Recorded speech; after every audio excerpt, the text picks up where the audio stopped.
Hello everyone, welcome to Avanti classes. My name is Manjeet Bhardwaj. Hi मेरे chemistry lecture. आज हम hydrocarbon वाला लेसन करने वाले हैं। उसमें एक लेक्चर हमारा हो चुका है, नाइट्रो ग्रुप हम जोड़ चुके थे। अब हमारा नेक्स्ट टॉपिक होगा सब्स्टिट्यूशन रिएक्शन है, एल्केन्स की ही रिएक्शन है और उसमें सल्फोनेशन करने वाले हैं, यानी सल्फर का ग्रुप जो H2SO4 से मिलकर बनता है, तो HSO3 ये वाला हम ऐड करेंगे। HSO3 इसमें कैसे ऐड होने वाला है, ये क्या होने वाला है, तो उसी के बारे में डिस्कस करते हैं। तो चलिए शुरू करते हैं।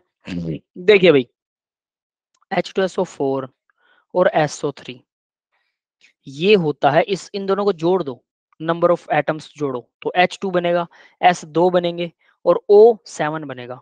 इसको बोलते हैं ओलियम। ये फॉर्मूला है ओलियम का। समझ में आया बेटा?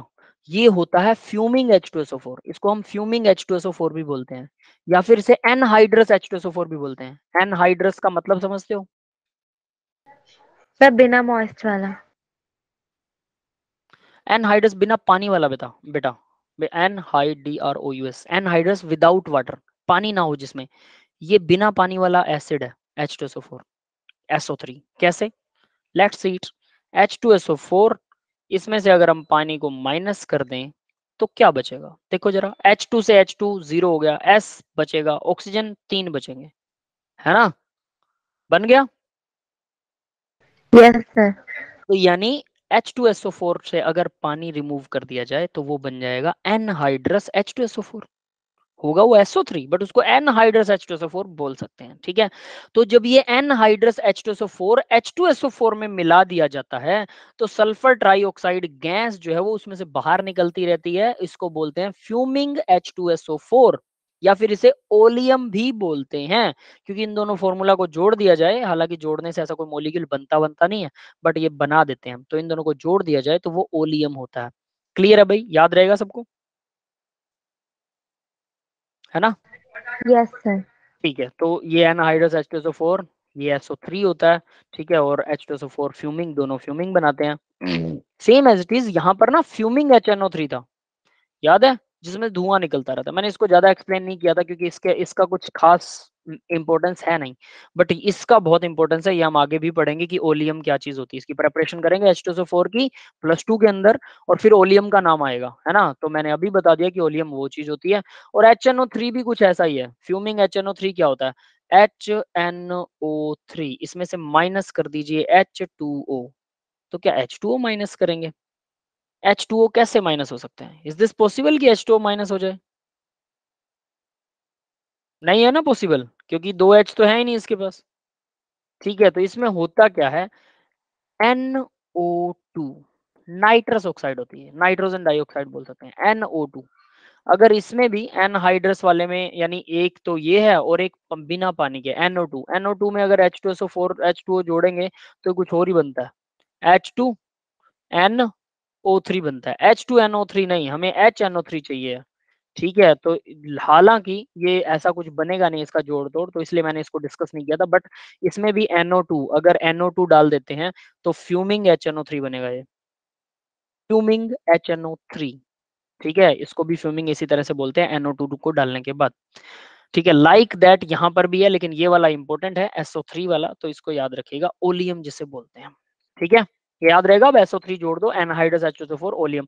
इन दोनों की रिएक्शन, जब इसकी रिएक्शन हमारे एल्केन से होती है, एल्केन मतलब CH4 या C2H6, कुछ भी, कोई भी कार्बन चेन, तो एक H हटा दीजिए, एन HSO3 जोड़ दीजिए, बस बन गया मॉलिक्यूल। तो ये इस प्रोसेस को बोलते हैं सल्फोनेशन। यस गाइस, क्लियर है बेटा सल्फोनेशन? Yes sir. यस ठीक है, सर। ठीक है।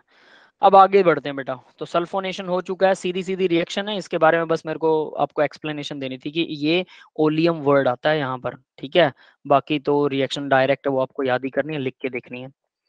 नेक्स्ट देखिए, नेक्स्ट आता है ऑक्सीडेशन। ऑक्सीडेशन मतलब ऑक्सीजन का जुड़ना। तो ऑक्सीजन कई तरह से जुड़ती है। ठीक है, एक होता है ऑक्सीजन कंबशन से, आग लग जाए।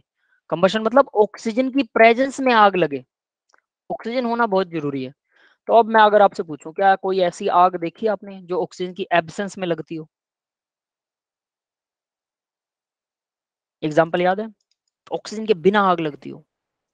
Yes sir.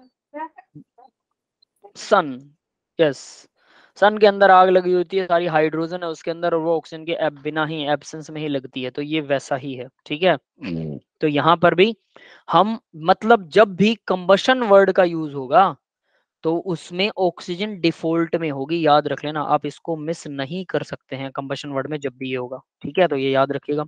अब देखो कोई भी एल्केन, जनरल एल्केन का फॉर्मूला क्या होता है, CnH2n+2 होता है, ठीक है, तो आप कोई भी अपनी तरफ से एल्केन ले लीजिए, मान लीजिए मैं C2H6 ले लेता हूँ, प्लस में ऑक्सीजन। तो जनरली वैसे ऑर्गेनिक रिएक्शंस को बैलेंस करने की जरूरत होती नहीं है, बट यहाँ पर हम, क्योंकि ये जनरल रिएक्शन है, सबके लिए यूज होती है, कोई भी यहाँ कोई भी एल्केन हो बनेगा तो कार्बन डाइऑक्साइड और वाटर ही, कमाल की बात ये है। तो इसलिए इसकी बैलेंसिंग में हो सकता है दिक्कत आ जाए, पूछी नहीं जाती है बैलेंसिंग, बट आपको याद हो तो बेटर है। तो इसको कैसे कर सकते हैं, तो देखो ध्यान से, नीचे लिखा हुआ है जितने एन, जितने कार्बन है उतने ही कार्बन डाइऑक्साइड बनेंगे। तो कार्बन इसमें कितने हैं भाई, नजर आ रहे हैं, 2 कार्बन है ना, तो कार्बन डाइऑक्साइड 2 ही बनेंगे। और वाटर कितने बनते हैं, N+1, यानी कि उससे एक ज्यादा बनेगा तो 3 वाटर बन गए। ये तो याद रखना बहुत आसान है ना। अब बात करते हैं ऑक्सीजन की, इसको थोड़ा लर्न रखना, इसकी बैलेंसिंग। तो 3n+1 डिवाइडेड बाई 2 होगा, तो 3 इंटू 2, एन की वैल्यू 2 है, +1 डिवाइडेड बाई 2 कितना आ जाएगा, 6+1 7/2। तो ऑक्सीजन आपको 7/2 जो है वो ऑक्सीजन क्या होंगी, यूज होंगी। इसको पूरी इक्वेशन को 2 से मल्टीप्लाई कर दो, नीचे वाला 2 चला जाएगा और ये पूरी बैलेंस हो जाएगी। यस गाइस, क्लियर है ये बात सबको। Yes sir. तो इसका कोई और एग्जांपल करके देखें, ठीक है, इसको बैलेंस, हालांकि बैलेंसिंग नहीं आती है, ठीक है, बट मैंने लिखा हुआ है तो आपको मैं समझाऊंगा जरूर कि किसी भी कार्बोकैटायन को, अगर किसी भी हाइड्रोकार्बन को, कार्बोकैटायन हाइड्रोकार्बन को किसी को भी बर्न करते हैं ऑक्सीजन की प्रेजेंस में, एल्केन को स्पेशली, तो भाई कैसे उसको बैलेंस किया जा सकता है। मान लीजिए मैं C3 ले रहा हूँ, H कितना आएगा, डबल से 2 ज्यादा, H8 आएगा, प्लस में ऑक्सीजन लगेगी डेफिनेटली, और ये कार्बन डाइऑक्साइड प्लस वाटर बनेगा, बनेगा तो यही हमेशा। अच्छी बात ये है इसमें। तो बताओ कितने कार्बन डाइऑक्साइड निकलेंगे, जितने C हैं 3 कार्बन डाइऑक्साइड, वाटर कितने निकलेंगे, एक ज्यादा, है ना, 4। अब ऑक्सीजन कितने निकलेंगे, सोचिए जरा, बताएगा कोई मेरे को ऑक्सीजन का अमाउंट कैलकुलेट करके।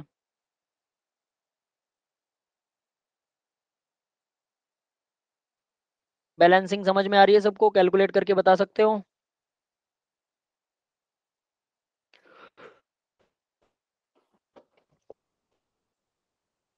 कैलकुलेशन नहीं आती किसी को भी। सर 5 होगा, 5O2। यस 5 आएगा, 3n मल्टीप्लाई, 3 इंटू मल्टीप्लाई में 3, क्योंकि n की वैल्यू 3 है, 9+1 डिवाइड बाई 2, 10/2 आ जाएगा, वो 5 आएगा। यस राइट बेटा, ठीक है, तो ये आएगा 5। दैट इज इट, यानी इस रिएक्शन से आपके सामने कोई भी एल्केन आ जाए, आप उसको बैलेंस तरीके से लिख सकते हैं। हालांकि बैलेंसिंग इंपॉर्टेंस नहीं है, बस आपको ये याद रखना कि कभी भी एल्केन को ऑक्सीजन के साथ बर्न करेंगे, हमेशा कार्बन डाइऑक्साइड और वाटर ही निकलेगा, हमेशा।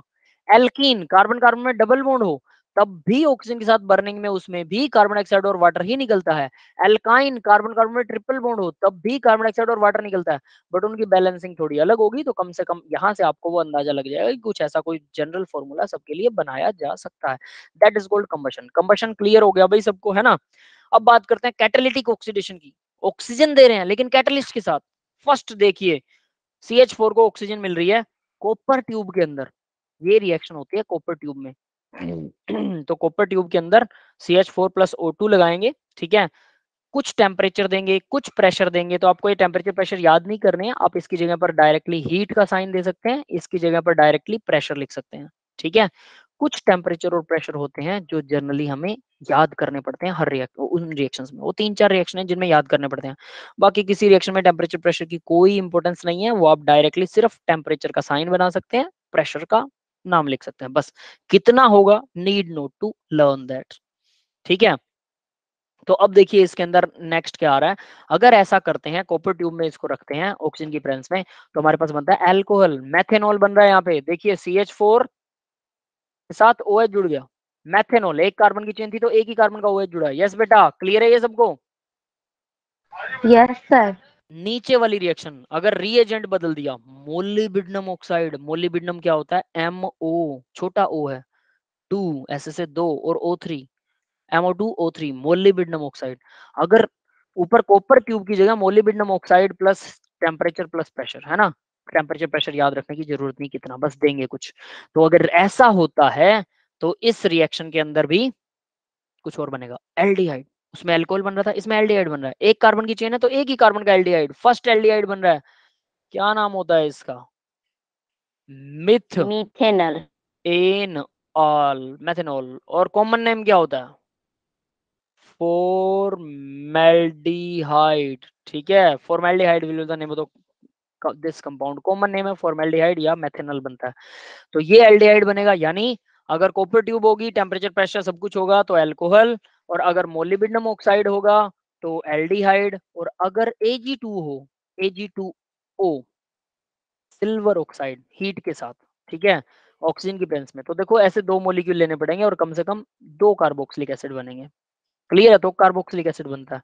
अब क्वेश्चन आता है कि अगर एक CH4 ले लें और ऑक्सीजन ले लें तो क्या कार्बोक्सिलिक एसिड नहीं बन सकता क्या? वो नहीं बनता। क्यों?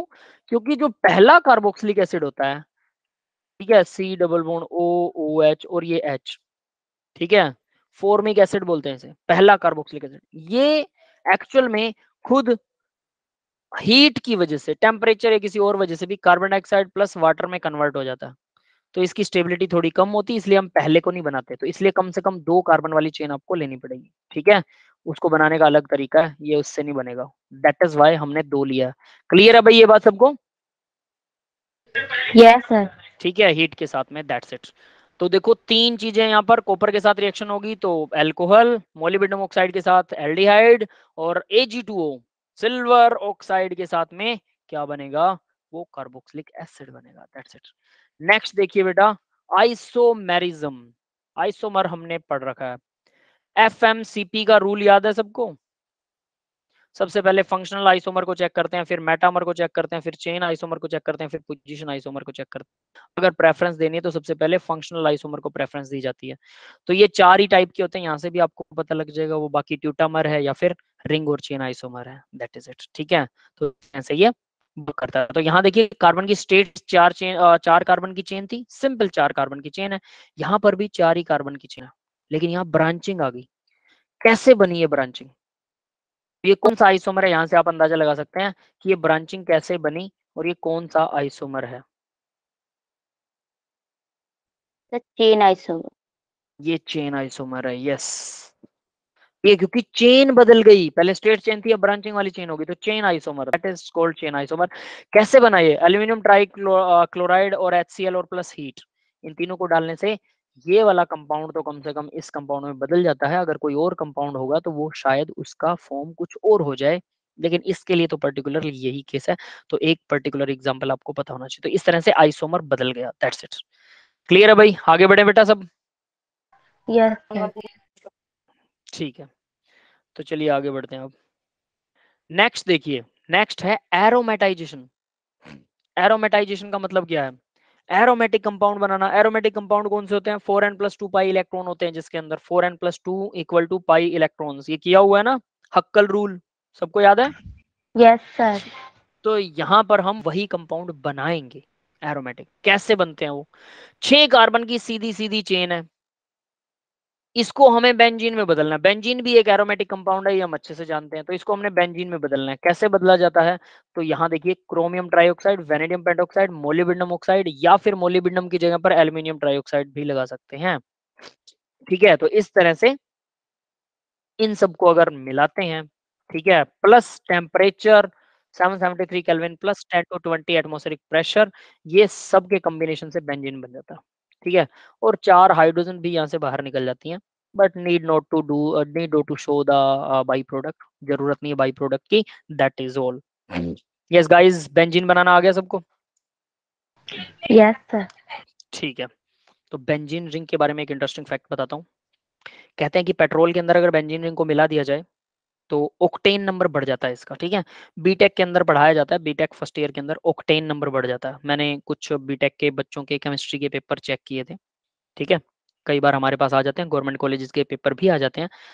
फेयर वाले पेपर चेक किए थे, टेस्ट वेस्ट नहीं, क्योंकि तो हमारी एक आईडी बनती है गवर्नमेंट के पास में, और फिर गवर्नमेंट हमें, अगर एक्सपीरियंस हमें दिखाना होता है, गवर्नमेंट हमें वो पेपर चेक करने के लिए भेज देती है घर पे, ठीक है।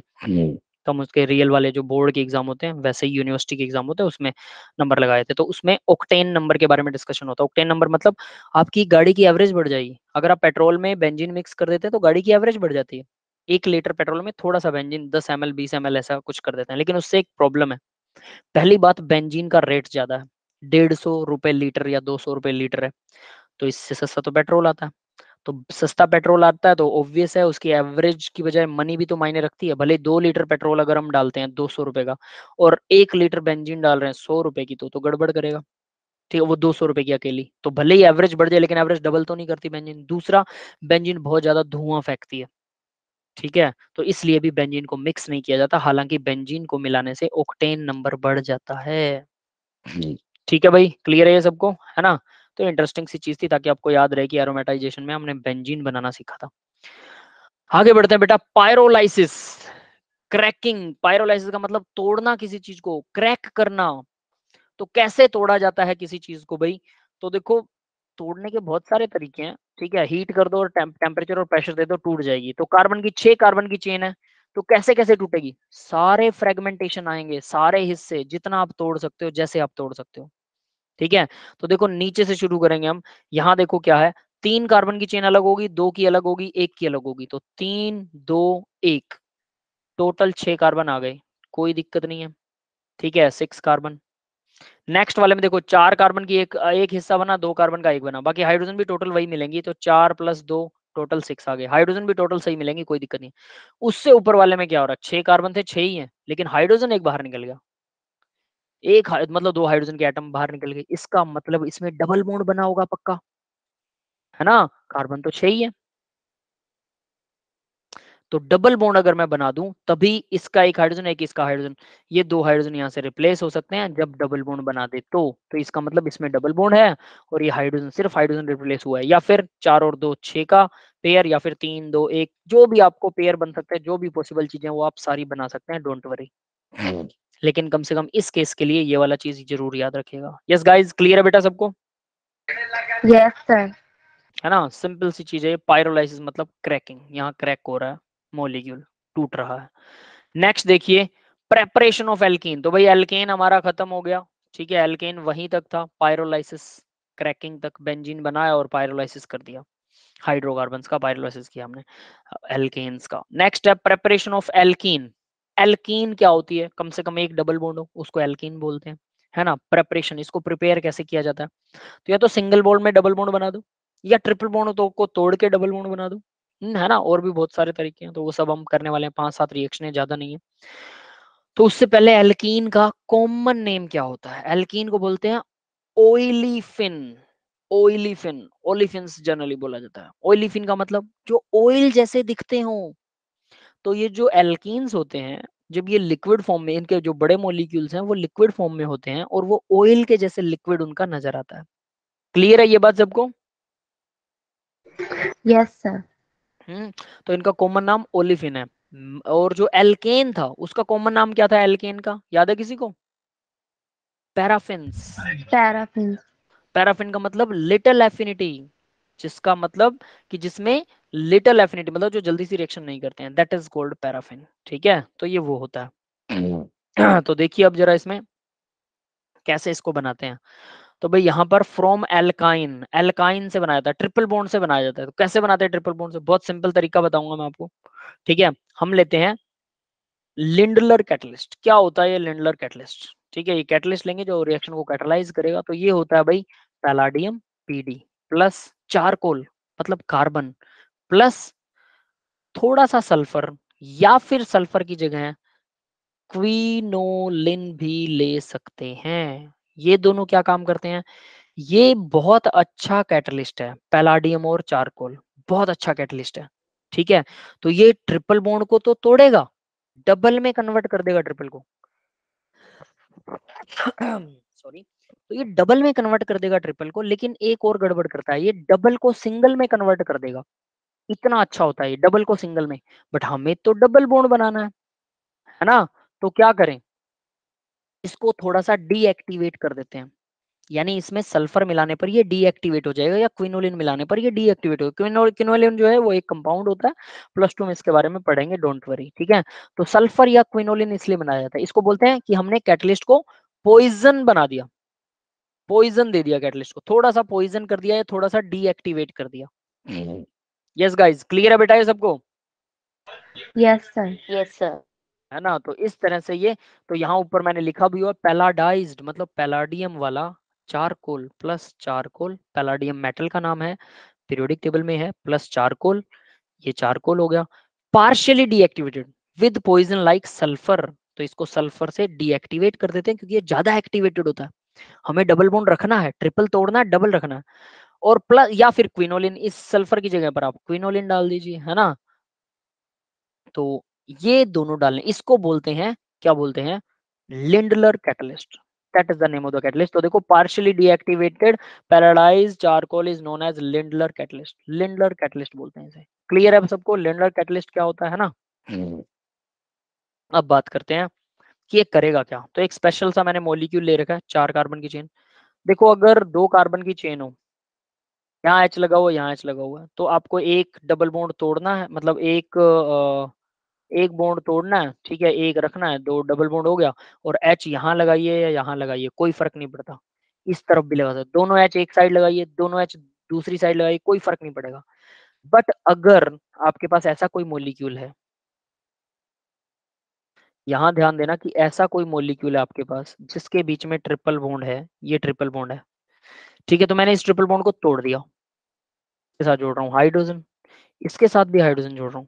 तो हाइड्रोजन 2 तरीके से जुड़ सकती है, या तो दोनों एक साइड में हो जाए, देखो दोनों एक साइड में, या फिर क्या हो सकता है, दोनों अपोजिट साइड में। ये हो गया ट्रांस, एक दूसरे के आर पार हैं, और ये CH3 भी एक दूसरे के आर पार हैं, देखो ये भी आमने सामने एक साइड में नहीं रहे। तो यानी ये मैं हाइड्रोजन को दोनों तरफ एक साइड लगा दूं तो ये CH3 एक साइड हो जाएंगे और हाइड्रोजन एक साइड हो जाएंगे, या फिर मैं हाइड्रोजन को आर पार लगा सकता हूँ, ठीक है। तो 2 तरह का प्रोडक्ट बनेगा। तो इसलिए लिंडलर कैटलिस्ट अगर यूज करोगे तो हमेशा सेम साइड वाला, यानी हाइड्रोजन दोनों सेम साइड में चिपकेंगे, तो CH3 दोनों दूसरी साइड में चले जाएंगे, और इस फॉर्म को बोलते हैं सिस। याद है सिस और ट्रांस फॉर्म हमने की थी थोड़ा सा Yes, sir. स्टीरियो आइसोमेरिज्म में, तो ये सिस फॉर्म होगी, मतलब दोनों हाइड्रोजन एक साइड हैं, that is called cis form. अब दूसरा देखिए, ट्रांसफॉर्म, इसमें क्या होगा, डेफिनेटली एक हाइड्रोजन ऊपर है, एक हाइड्रोजन इसके नीचे है, CH3 भी ऐसे ही आर पार है, आर पार क्रॉस में एक दूसरे के, तो इस फॉर्म को बोलते हैं ट्रांसफॉर्म। तो अगर आप लिंडलर कैटलिस्ट यूज करेंगे, जिसका मतलब पैलाडियम कार्बन प्लस सल्फर है थोड़ा सा, अगर ये यूज करते हैं तो डेफिनेटली आपको सिस फॉर्म, हमेशा सिस फॉर्म मिलेगी। और अगर ट्रांस केस यूज करते हैं, मतलब अगर आप बिर्च रिडक्शन करवाते हैं, बिर्च रिडक्शन क्या होती है, यानी ये सब यूज नहीं करना आपको, बल्कि सोडियम प्लस अमोनिया, अगर ये यूज करते हैं सोडियम प्लस अमोनिया, तो क्या होगा, इस रिएक्शन को बोलते हैं बिर्च रिडक्शन। इसका मैकेनिज्म भी करेंगे +2 में। तो ये अगर जोड़ते हैं तो कार्बन, ये जो आ गया ट्रिपल बॉन्ड वाला, ये हमेशा कैसे जुड़ेगा, ट्रांस फॉर्म में जुड़ेगा, दोनों हाइड्रोजन एक दूसरे के ट्रांस हो जाएंगे, तो CH3 भी अपने आप एक दूसरे के ट्रांस हो जाएंगे। समझ में आ गया बेटा? Yes, sir.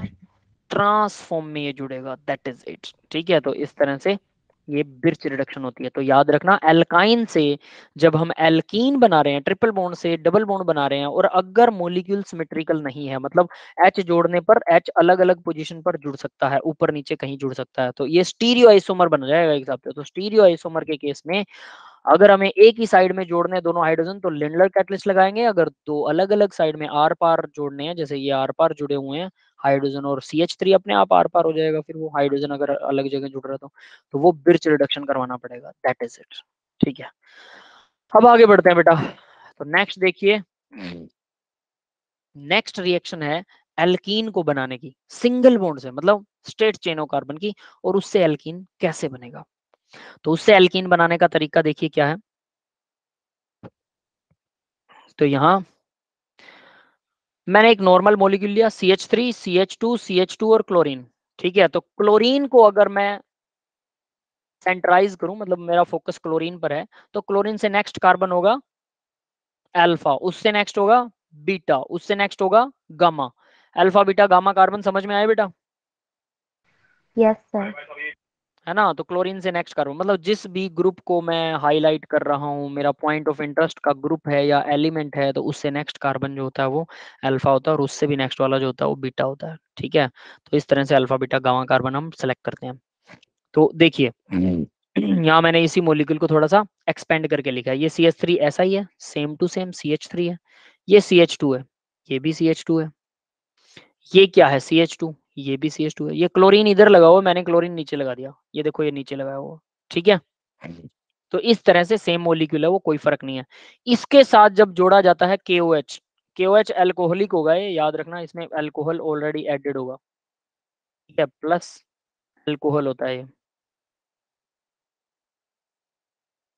अल्कोहल के साथ अगर KOH को जोड़ते हैं तो क्या होगा? तो ये जो H और Cl है ना, ये यहाँ से टूट जाएगा, डबल बॉन्ड बन जाएगा इसके बीच में। दैट्स इट, क्लियर है? ठीक है, लेकिन Yes, sir. देखो कैसे, HCl अलग नहीं हो रहा, Cl जाएगा K के साथ और H जाएगा OH के साथ, तो ये आ जाएगा KCl प्लस वाटर। OH के साथ H जुड़ेगा तो वाटर बन जाएगा, K के साथ Cl जुड़ेगा तो KCl बन जाएगा। तो इस तरह से आप HCl को अलग मत कर देना, KCl प्लस वाटर। अब इस रिएक्शन का नाम देखिए क्या, एलिमिनेशन रिएक्शन। एलिमिनेशन जब भी वर्ड आए ना, इसका मतलब कोई चीज हट रही है, जुड़ तो रही नहीं, हट रही है। हट गई तो उसकी वैलेंसी खाली रह जाएगी ना, तो कैसे पूरी हो सकती है? डबल बॉन्ड या ट्रिपल बॉन्ड ही बनेगा, वरना वैलेंसी पूरी हो ही नहीं सकती, है ना? यहाँ वही केस हो रहा है। एलिमिनेशन रिएक्शन में दो चीजें हट रही हैं और दोनों कार्बन के बीच में डबल बॉन्ड बन रहा है, तो इसलिए इसका नाम है एलिमिनेशन रिएक्शन। RX का मतलब रिएक्शन है। नेक्स्ट देखिए, इसको बीटा एलिमिनेशन कहते हैं, क्योंकि कार्बन, जिस कार्बन का हाइड्रोजन जा रहा है ना, वो बीटा कार्बन का हाइड्रोजन जा रहा है, बीटा कार्बन का हाइड्रोजन जा रहा है, इसलिए इसे बीटा एलिमिनेशन रिएक्शन कहते हैं। यस गाइस, ये बात समझ में आ गई, बीटा एलिमिनेशन क्यों कहते हैं एलिमिनेशन को? Yes, elimination, sir. एलिमिनेशन आ रहा है तो डेफिनेटली डबल या ट्रिपल बॉन्ड बनेगा, और बीटा एलिमिनेशन का मतलब बीटा कार्बन वाला हाइड्रोजन जा रहा है। ये पर्टिकुलर केस आपको ऐसे ही याद रखना है, 3 कार्बन की चेन और ऐसा ही सब कुछ सेम टू सेम ऐसे ही।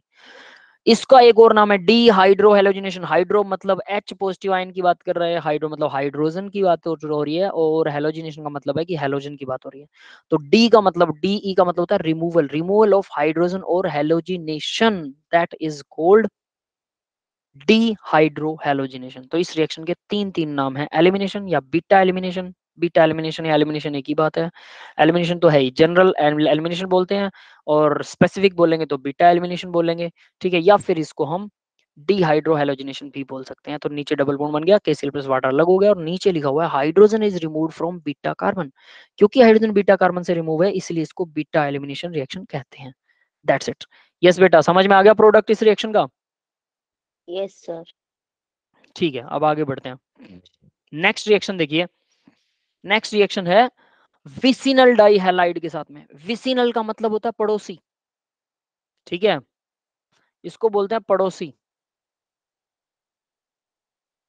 जो पड़ोस में हो। डाइहैलाइड, पड़ोस वाले कार्बन पर दो मतलब आसपास के पड़ोस में दो हेलोजन लगे हो। तो देखो, एक ये कार्बन है, एक ये कार्बन है, इसके पास भी ब्रोमीन है, इसके पास भी ब्रोमीन, दोनों पड़ोसी कार्बन एक दूसरे के साथ, इनके पास क्या है? ब्रोमीन है। दोनों के पास, एक दूसरे के पास ब्रोमीन है। क्लियर है? तो इस ऐसी चीजों को बोलते हैं विसिनल डाइहैलाइड। विसिनल मतलब पड़ोसी पोजीशन है, डाइहैलाइड मतलब दो हेलोजन लगे हुए हैं पड़ोसी पोजीशन के ऊपर, दैट इज कॉल्ड विसिनल डाइहैलाइड। ठीक है बेटा, विसिनल डाइहैलाइड का मतलब समझ में आया? Yes, sir. Yes, sir. ठीक है, अब आगे देखिए, जिंक के साथ रिएक्शन होती है, मैथेनॉल यूज हो रहा है, हीट कर रहे हैं, ट्रायंगल का साइन मतलब हीट कर रहे हैं, तो ये रिएजेंट्स हैं, जिंक, मैथेनॉल और हीट। जस्ट करेंगे, डबल बॉन्ड बन जाएगा, दोनों ब्रोमीन अलग हो गए, दोनों ब्रोमीन जिंक के साथ चले जाएंगे, ZnBr2 बन गया, प्लस एल्कीन बन गया जो हमें चाहिए था, that's it, alkene plus ZnBr2। इस रिएक्शन को बोलते हैं D halogenation, that is called D halogenation. Yes बेटा, क्लियर है ये D halogenation? Yes. Yes, sir. D halogenation का मतलब क्या हुआ? डी का मतलब रिमूवल, हेलोजिनेशन का मतलब हेलोजन रिमूव हो रहा है, बस सिंपल सी बात है। डी हेलोजिनेशन, हेलोजन रिमूव कर रहे हैं, तो दो हेलोजन हो रहे हैं। अब हम डी के साथ दो थोड़ा लगाएंगे साथ में कि डी डाई हेलोजिनेशन। ऐसा लिखने की जरूरत नहीं है, ऑब्वियस है। जब एलिमिनेशन रिएक्शन है तो एलिमिनेशन तो कम से कम 2 का होगा और डबल बॉन्ड बनेगा। तो डी हेलोजिनेशन। अब बात करते हैं, जैसे हमने विसिनल डाई हैलाइड किया ना, वैसे ही कुछ और हेलोजन के टाइप होते हैं डाई वाले। तो what are di halo alkenes? Di halo alkenes क्या होते हैं? उनमें एक आता है एल्काइलिडीन डाई हैलाइड। ये अल्काइलिडीन डाई हैलाइड क्या चीज है? इसका नाम, ये वाला नाम याद रहे ना रहे कोई बात नहीं, लेकिन इसके नीचे जो नाम लिखा हो वो याद रखना है। इसको हम जेमिनल डाइहैलाइड, जेमिनल पोजीशन या जेम पोजीशन या जेम डाइहैलाइड भी बोलते हैं, ठीक है। जैसे एक ही कार्बन के साथ में 2 हैलोजन इकट्ठे लगे हुए हैं, यहाँ देखिए एक ही कार्बन के साथ 2 हैलोजन लगे हैं, तो इस पोजीशन को बोलता है जेम, इस पोजीशन को बोलते हैं जेम पोजीशन, इन हैलोजेंस को बोलते हैं जेम डाइहैलाइड, ठीक है। या फिर जेम पोजीशन भी बोला जाता है इसे, GEM, जेम। ये बात समझ में आ गई? ये नाम जरूर याद रखने, अल्काइलिडीन डाइहैलाइड याद रखें ना रखें, लेकिन जेम डाइहैलाइड जरूर याद रखिए। क्लियर है बेटा? Yes, sir. अब आगे बढ़ते हैं। तो जेम हमने कर लिया, एक और देखिए विसिनल हमने कर लिया। विसिनल का मतलब पड़ोसी डाइहैलाइड, पड़ोसी कार्बनों के ऊपर हैलोजन है। जेम का मतलब एक ही कार्बन पर हैलोजन है, ठीक है, 2 हैलोजन है। ओके, तो नेक्स्ट वाला देखिए, वो नेक्स्ट वाला पड़ोसी वाला ही है, विसिनल पोजीशन या विक पोजीशन या विसिनल डाइहैलाइड, ठीक है। वैसे इसको बोलते होते हैं एल्काइलीन डाइहैलाइड भी बोलते हैं इसे, बट वो नाम याद नहीं रखेंगे तो भी चलेगा, ठीक है। और ये एडजेसेंट कार्बन एटम, एडजेसेंट का मतलब पड़ोसी, सिंपल, एडजेसेंट, एक साथ लगते हुए कार्बन एटम पर अगर ऐसा हो तो। नीचे वही वाला मॉलिक्यूल दे रखा है, CH2 CH3, ठीक है, और CH2 दोनों पड़ोसी कार्बन है जिनके ऊपर हैलोजेंस लगे हुए हैं। ये हम कर चुके हैं ना। नेक्स्ट एक और होता है टर्मिनल डाइहैलाइड होता है, टर्मिनल डाइहैलाइड। टर्मिनल का मतलब एंड, एंड वाला डाइहैलाइड, मतलब अगर इसको हम पॉलीमिथाइलिन भी बोलते हैं, ठीक है। पॉलीमिथाइलिन नाम याद नहीं रखेगा कोई बात नहीं, बट टर्मिनल नाम जरूर याद रखिएगा। अगर एंड पोजीशंस पर पहला कार्बन लास्ट कार्बन हैलोजन लगा दोनों पर, एंड पोजीशन, तो क्या बीच में एक ही कार्बन होना चाहिए? नहीं, पहला कार्बन जिस पे हैलोजन है, लास्ट कार्बन जिस पे हैलोजन है, तो बीच में कितने भी कार्बन हो कोई फर्क नहीं पड़ता है। आप पहले और लास्ट पोजीशन पर अगर हैलोजन लगाओ तो ऐसो को हम बोलते हैं टर्मिनल डाइहैलाइड या पॉलीमिथाइलिन डाइहैलाइड। पॉली वाला नाम ना भी याद रहे, टर्मिनल वाला नाम याद रहना चाहिए। यस बेटा, क्लियर है ये? Yes, Yes, sir. sir. ठीक है, तो अब आगे बढ़ते हैं इससे। नेक्स्ट आता है सेजेफ रूल। तो सेजेफ रूल जो है वो हमने जो किया था बीटा एलिमिनेशन, या फिर उसको हम बोलते हैं बीटा एलिमिनेशन को एलिमिनेशन भी बोलते हैं, या डी हाइड्रो हेलोजिनेशन, वही रिएक्शन है ये सेम। लेकिन इसके अंदर क्या है कि ये थोड़ा सा अलग टाइप का मॉलिक्यूल है। अब देखो ब्रोमीन H के साथ जा सकता है, लेकिन H इधर भी मिल रहा है उसको, पहला यहां से जाएगा तो डबल बॉन्ड ऐसा बनेगा, और H उसको दूसरी तरफ से भी मिल रहा है, ठीक है। वो देखो KOH और अल्कोहल, सेम वही कंडीशंस है रिएक्शन की, ठीक है। तो इधर से मिल रहा है तो ये रेड वाला डबल बॉन्ड बन रहा है। कौन सा सही है? सेजफ ने बताया था, सेट जेफ बोलिए, सेजफ बोलिए, सेट जेफ बोलिए, आपकी चॉइस है, कोई फर्क नहीं पड़ता, स्पेलिंग आपके सामने लिखी हुई है। तो सेजफ ने बताया था कि जिस कार्बन के पास कम हाइड्रोजन है, काउंट करो, एक कार्बन के पास CH3 है, एक कार्बन के पास CH2 है, तो CH2 वाला जिसके पास कम हाइड्रोजन है उसी कार्बन का हाइड्रोजन चला जाएगा। क्लियर है भाई ये बात सबको? Yes, sir. तो यानी हाइड्रोजन उसका जाएगा और 80% उसी का हाइड्रोजन जाएगा, तो यहाँ 80% प्रोडक्ट यानी ये वाला बनेगा, ग्रीन वाला, है ना। और 20% प्रोडक्ट जो रेड वाला भी बनेगा, टर्मिनल पर डबल बॉन्ड आ रहा है, क्योंकि हाइड्रोजन किसका जाएगा? CH3, ये CH3 है और ये CH2 है, जिस कार्बन के पास कम हाइड्रोजन है उसी का हाइड्रोजन जाएगा, दैट्स इट। तो इसका हाइड्रोजन जाएगा भाई, और ये यहाँ से ये प्रोडक्ट बनेगा, दैट इज इट।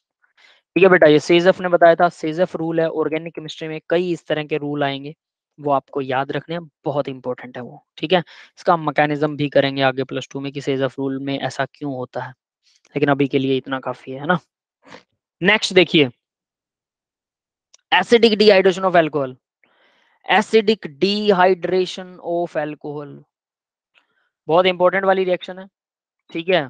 साफ बता रहा हूँ, ये +2 में भी आएगी, बहुत अच्छे तरीके से आएगी +2 में भी, ठीक है।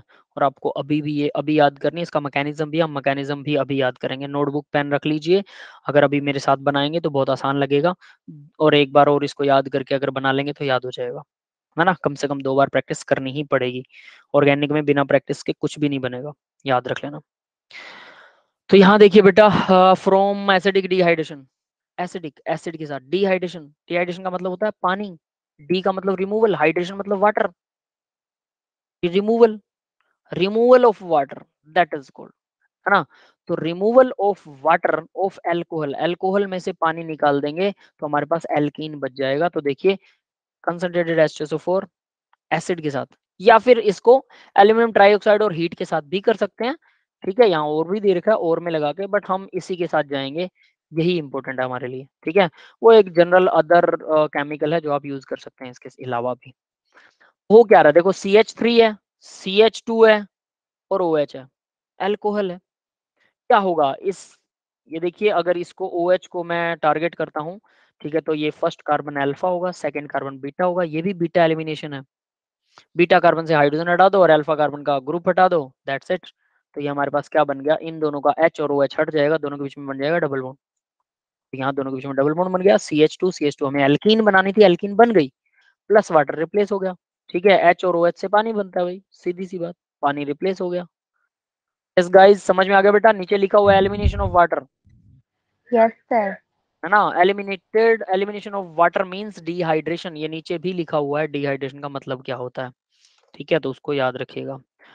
अब आगे बढ़ते हैं, तो ये हमारा हो गया रिएक्शन। अब इसका मैकेनिज्म करेंगे, तो यहाँ ये सेकंड लेवल का मैकेनिज्म होगा। उससे पहले आपने क्लोरीनेशन का मैकेनिज्म किया होगा ना, क्लोरीन कैसे जोड़ते हैं, फ्री रेडिकल वाला, Yes, और sir. है ना। अब आएगा दूसरा मैकेनिज्म, और ये मैकेनिज्म ना बहुत काम का है, डिहाइड्रेशन ऑफ एल्कोहल, ये +2 में भी आएगा।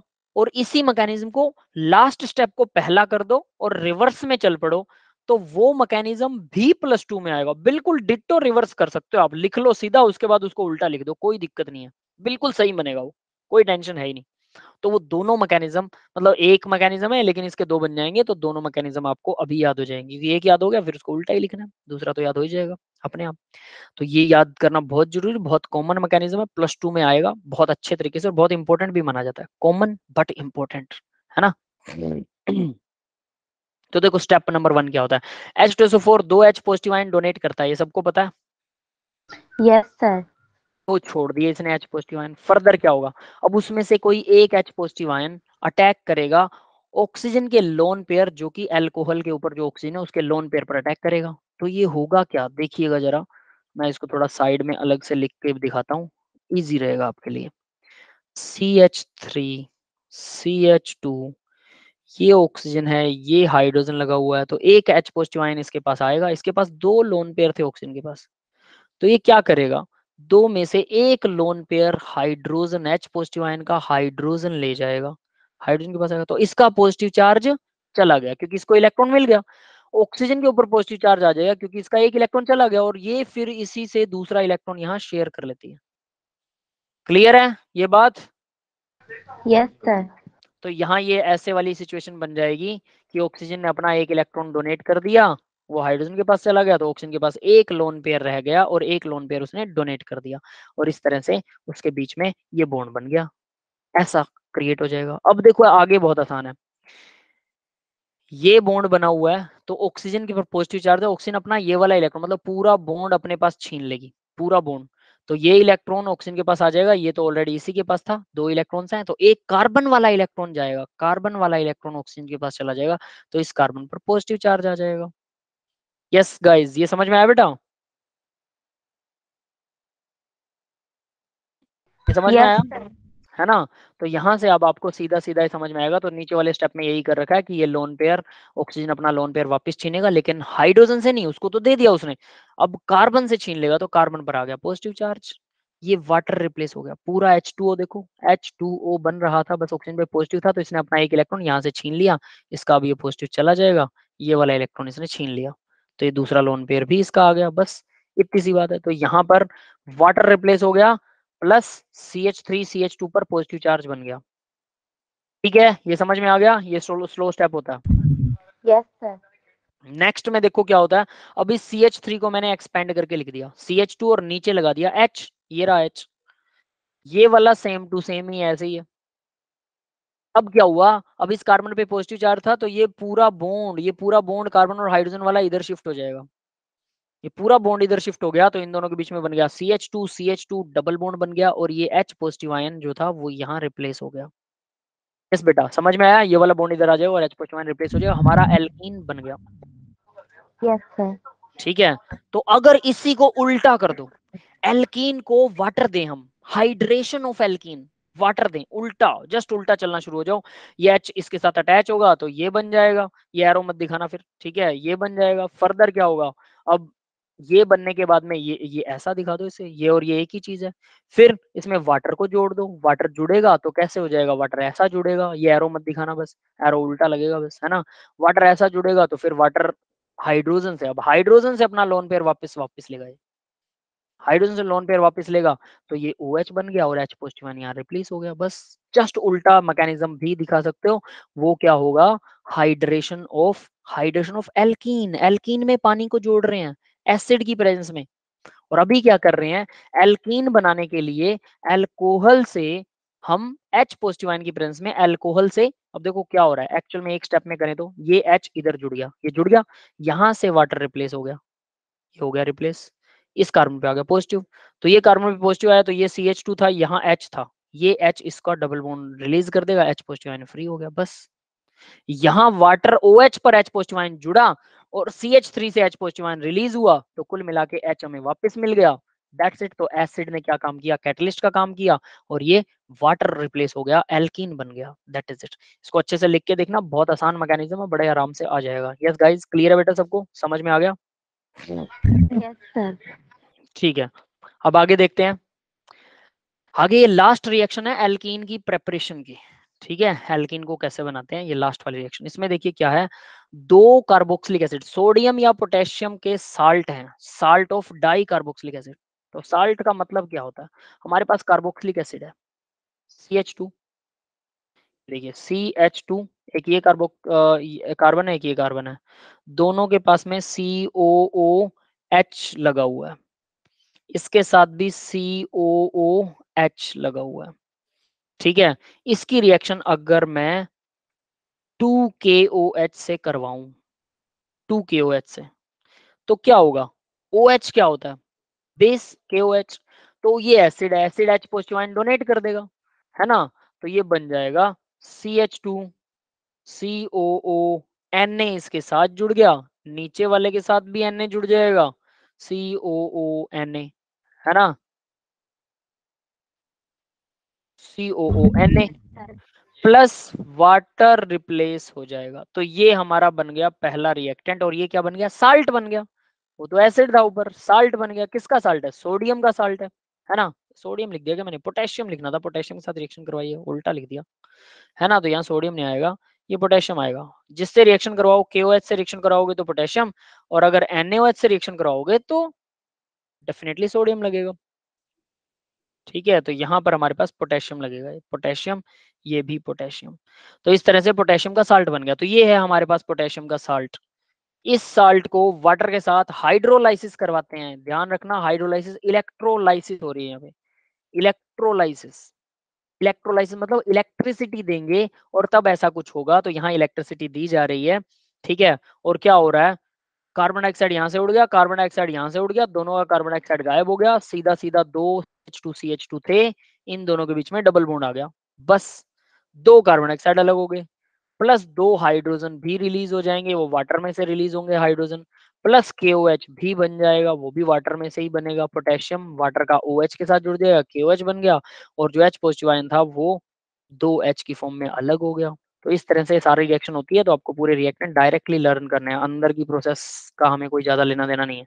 ये भी इलेक्ट्रोलिटिक होती रिएक्शन है, और ये भी कोल भी इलेक्ट्रोलिटिक रिएक्शन है जो हमने पहले कर रखी है, जिसमें कार्बन डाइऑक्साइड अलग हो जाता है। यस बेटा, क्लियर है, ये सबको समझ में आ गया? Yes, sir. ठीक है, तो इस तरह से हमारी एल्कीन की प्रेपरेशन हो गई खत्म। अब बात आती है chemical reaction of alkene, alkene की केमिकल रिएक्शन। ठीक है, जस्ट ये पेज पढ़ाऊंगा, सिंपल सिंपल रिएक्शन है, आप लिख के देख सकते हैं बड़े आराम से। तो एल्कीन की केमिकल रिएक्शन में देखो क्या, addition of hydrogen, double bond में हाइड्रोजन जोड़ दो। कैसे जोड़े, निकल प्लेटिनम पैलाडियम, सबसे पहली रिएक्शन थी हाइड्रोकार्बन वाले लेसन की, ये वही है। डबल बॉन्ड टूट गया, एल्केन बन गया, बन गया, क्लियर है। Yes, sir. नीचे इसी रिएक्शन का बस नाम बदल गया, सेबेटियर या सैंडरसन रिएक्शन भी बोलते हैं इसको, सेबेटियर और सैंडरसन रिएक्शन, ये भी नाम बोला जाता है। नाम में कुछ नहीं रखा, खैर इसके नाम में कुछ ज्यादा इंपॉर्टेंस नहीं है, बट फिर भी याद रखना चाहो तो रख सकते हो। निकल प्लैटिनम पैलेडियम सबसे पहली रिएक्शन थी। नेक्स्ट देखो, एडिशन ऑफ हैलोजन, ये थोड़ी सी इंपॉर्टेंट रिएक्शन है। किस लिए इंपॉर्टेंट है, वैसे तो हमने कर रखा है, ये देखो ये क्या था, विसिनल डाइहैलाइड था ना, विसिनल मतलब पड़ोसी पोजीशन है ना, एडजेसेंट पोजीशन जिसको बोलते हैं, पड़ोसी के ऊपर। तो इसको हमने ब्रोमीन हटाकर बनाया था डबल बॉन्ड। अब हम उल्टा करने वाले हैं, तो डबल बॉन्ड लगा हुआ है, इसको ब्रोमीन से रिएक्शन करवा दो CCl4 की प्रेजेंस में, तो 2 ब्रोमीन जुड़ जाएंगे, दैट्स इट। यस बेटा, समझ में आ गया। Yes, sir. तो देखिए अब ये इंपॉर्टेंट क्यों है, ब्रोमीन होता है ऑरेंज कलर का, ऑरेंज रेड कलर ब्रोमीन। ठीक है, तो जब ये ब्रोमीन अकेले अकेले एटम की फॉर्म में इसके साथ जुड़ता है ना, तो इसका कलर गायब हो जाता है। तो अगर आपको कोई कहे कि मुझे ये जानना है कि ये इसमें मेरे पास कार्बन की चेन है, तो क्या इसमें डबल बॉन्ड या सिंगल बॉन्ड है या नहीं, ये जानना है। अगर आपको ये जानना है तो क्या करें, ब्रोमीन वाटर डाल दो, ब्रोमीन CCl4 के साथ ब्रोमीन के अंदर। तो ब्रोमीन का जो कलर है वो ऑरेंज रेड था पहले, जैसे ही वो हमारे मोलिक्यूल से रिएक्शन करेगा तो उसका कलर क्या हो जाएगा, गायब, क्योंकि ब्रोमीन का बॉन्ड टूट चुका है, अब वो ब्रोमीन अलग अलग एटम के साथ लग गया। समझ में आ गया। और कलर गायब हो गया तो हमें पता लग जाएगा कि पक्के तौर पर इसमें या तो डबल बॉन्ड था या ट्रिपल बॉन्ड था, सिंगल बॉन्ड वाली चेन तो नहीं थी। और अगर मान लीजिए ब्रोमीन का कलर ना जाए तो इसका मतलब इसमें डबल या सिंगल बॉन्ड नहीं है। यस बेटा, क्लियर है। Yes, sir. तो ये अनसैचुरेशन को चेक करने के लिए लगाई जाती है। अनसैचुरेशन का मतलब क्या होता है, डबल और ट्रिपल बॉन्ड अनसैचुरेशन में लगता है। तो अनसैचुरेशन को चेक करने के लिए एडिशन ऑफ ब्रोमीन को लगाया जाता है हैलोजन के अंदर। तो देखो नीचे, it is used for the test of unsaturation double और ट्रिपल बॉन्ड। अनसैचुरेशन का मतलब भी ब्रैकेट में लिखा हुआ है, डबल और triple bond. Inorganic compound double और ट्रिपल बॉन्ड है या नहीं, इसको चेक के लिए ये बनाई जाती है रिएक्शन। नेक्स्ट देखिए बेटा, एडिशन ऑफ HX, H और X का एडिशन। तो HX मतलब HCl हो सकता है, HBr हो सकता है, HI हो सकता है, सारे के सारे एसिड है ना, एसिड का एडिशन है सिंपली। ठीक है, तो एसिड के एडिशन के अंदर देखिए अब क्या होगा, addition of symmetrical alkene. Symmetrical alkene मतलब दोनों तरफ डबल बॉन्ड के दोनों तरफ सेम चीज है, इस तरफ अगर CH3 है उधर भी CH3 है, उसको सिमेट्रिकल बोलते हैं, है ना। अनसिमेट्रिकल क्या होता है वो आगे हम पढ़ेंगे तब पता लगेगा। HBr के साथ रिएक्शन करवा दो, क्या जुड़ेगा, एक के साथ H जुड़ गया, एक के साथ Br जुड़ गया। क्लियर है ये बात। Yes, sir. डबल बॉन्ड टूटेगा, दोनों कार्बन की एक एक वैलेंसी कम हो जाएगी, तो एक के साथ H एक के साथ Br। तो अगर मैं Br यहाँ जोड़ दूं तो H यहाँ जोड़ दूं तो क्या फर्क पड़ेगा मॉलिक्यूल में, No, sir. क्योंकि ये सिमेट्रिकल है। इसी का मतलब होता है सिमेट्रिकल होना, मतलब एक जैसा है दोनों तरफ से, किधर भी जोड़ दीजिए कोई फर्क नहीं पड़ेगा। एक अनसिमेट्रिकल होता है, जैसे CH3 CH2, CH2 नहीं लगेगा, CH लगेगा, डबल बॉन्ड CH2, है ना, ऐसा हो। तो ये डबल बॉन्ड अगर मैं तोड़ रहा हूं, सोचो जरा, अनसिमेट्रिकल है, ये डबल बॉन्ड तोड़ रहा हूं, तो अगर मैं यहाँ H लगाऊं और यहाँ Br लगाऊं या उल्टा कर दूं, मतलब यहाँ पर Br लग गया, यहाँ H लग गया, तो मोलिक्यूल बदल जाएगा, है ना, 2 ब्रोमो और 1 ब्रोमो फर्क हो जाएगा। Yes, Yes. तो इसको बोलेंगे अनसिमेट्रिकल एल्कीन। ये अनसिमेट्रिकल एल्कीन है, अनसिमेट्रिकल एल्कीन में ब्रोमीन कौन से कार्बन पर जुड़ेगा, पहले पर, दूसरे पर, तो वो हम अगले सेशन में करने वाले हैं। ठीक है, that's all for the today's lecture guys. If you anyone have any doubt you can ask me, I am just ending the recording, recording को एंड कर रहा हूँ। ठीक है।